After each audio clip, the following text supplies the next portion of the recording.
All right guys, ये एक छोटा सा व्लॉग है जिसमें मैं बात करूँगी कि हमारे सरकारी इदारे में लोग काम कर भी रहे हैं, लेकिन ये जो निचले दर्जे का हमारा स्टाफ है, मुझे इतने सरप्राइजिंग चीज़ें मुझे पता चली हैं। ये जो पीएन्स वगैरह होते हैं या लाइब्रेरियंस वगैरह होते हैं, ये सबसे ज़्यादा बादशाह लोग होते हैं। ये इनका कोई टाइम का कुछ इनके ऊपर चेक एंड बैलेंस है ही नहीं कि वो कब रहेंगे, अपनी ड्यूटी देंगे और कब वो जाएंगे। मतलब अभी यहाँ पे मैंने 2-4 ऑफिसेज़ को विज़िट किया ना, तो लाइब्रेरियन की ज़रूरत थी। तो जी लाइब्रेरियन है ही नहीं। जुम्मे का दिन है, लाइब्रेरियन नमाज़ पढ़ने के लिए गया है, उसके बाद लाइब्रेरियन है ना, वो चला गया अपने घर और अब वो अवेलेबल ही नहीं है। तो ये कहाँ का रूल है यार। आपकी जो ड्यूटी है वो 9 to 5 है, आपको हर हाल में आपकी ऑफ़िस में होना है। लेकिन लोग कहते हैं भाई हम अपने अपने सिस्टम पे ख़ुद चलेंगे। तो लाइब्रेरियन मुझे नहीं मिला है एग्रीकल्चर के ऑफ़िस में, which was such a disappointed. एक जो चपड़ासी था वो मुझे किताबें दिखा रहा था और मेरे बहुत सारे सवाल थे, लेकिन वो तो चपड़ासी था। अब चपड़ासी लाइब्रेरियन का काम कैसे कर सकता है। इसके अलावा जो है बॉटनी का गार्डन था, बोटैनिकल गार्डन जिसमें एग्जॉटिक हर्ब्स थी, वो भी बंदा नहीं था। वो भी जी ताला लगा के गया, वो उसको बुलाया गया और फिर उसने कहा नहीं मैं तो चला गया, मैं तो नहीं आ रहा हूँ। तो समझ नहीं आता कि ऑफिसर्स क्यों इतना ढील दे के रखा हुआ है लोगों को कि वो अपनी ड्यूटी ही नहीं दे रहे यार। मतलब ये फिर मतलब मुझे ये डिलेमा मुझे समझ में नहीं आता।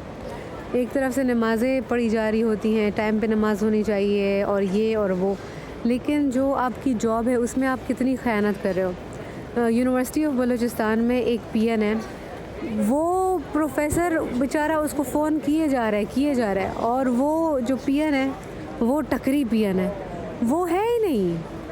वो भाई अपना फ़ोन ऑफ़ करके वो निकल जाता है, उसका जब भी दिल करता है। कप पड़े हुए हैं किचन में और आपके पास चाबी ही नहीं है, आप कुछ खोल ही नहीं सकते हो। तो प्रोफेसर बेचारा ख़ुद उठ के कपड़े भी धो रहा है, चाय भी बना रहा है। वो कहता है अभी इनके साथ क्या बहस करेंगे। वो कहता है अच्छा मुझे तुम बोलोगे कि मैं टेबल साफ़ करूं। वो लोग तो एक किस्सा मुझे बता रहे थे कि एक बंदा है जिसने कभी कोई काम ही नहीं किया, उसने रिटायरमेंट ले ली बग़ैर कुछ किए।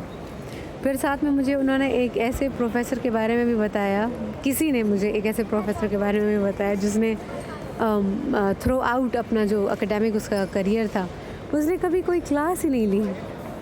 मतलब यार हमारे यहाँ ना बहुत प्यारे लोग भी हैं, बहुत मतलब जिसे कहते हैं full of loaded with wisdom.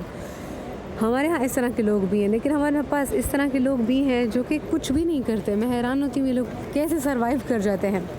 हमारी भी एक हेड हुआ करती थी नमल यूनिवर्सिटी में, इंग्लिश की हेड हुआ। उन्होंने भी कभी कोई क्लास, मैंने नहीं देखा उन्होंने कभी कोई क्लास पढ़ाई हो। I never saw her teaching any thing and she was the head. और वो कुछ भी नहीं करती थी शहज़ादी, वो बस खाती रहती थी, स्टूडेंट्स का लेके बस खाती रहती थी, पुड़ियाँ और पता नहीं क्या क्या हलवे। तो I mean, being a third world country, we cannot afford such attitudes.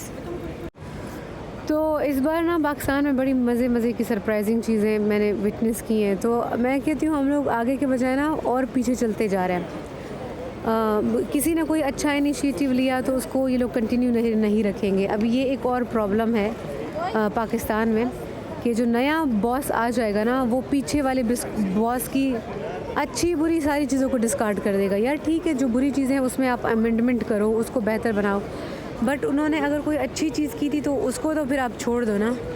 लेकिन नहीं, नया बॉस आएगा कहेगा हर चीज़ मेरे दिमाग से चलनी चाहिए। तो वो एक सुपीरियॉरिटी और लीडरशिप का इन अ बैड वे, लीडरशिप का बहुत शौक़ है हमारे मुल्क में। हर जगह मैं देखती हूँ किंग लिखा होता है, वाईफाई के सिग्नल पे भी किंग लिखा होता है। आई मीन ज़रूरत क्या है यार, तुम किंग नहीं हो, वो ज़रूरत क्या है। हाय। तो गाइज़ मेरी प्यारी भाभी ने मुझे रात को मेहंदी लगाई थी और ये देखिए कितना प्यारा कलर आया था। मेरे इतने अरमान, मैंने कहा ये भी करूँगी, कुछ भी मैंने नहीं किया। मेरी माँ ने ज़बरदस्ती मुझे भेजा कि जाओ अपने बाल तो ज़रा तुम ट्रिम करा के आओ। आई couldn't do anything बिकॉज मैं इतना मसरूफ़ थी। इट्स ओके यार, काम पहले हो जाए, बाकी चीज़ें होती रहेंगी। Thank you for watching.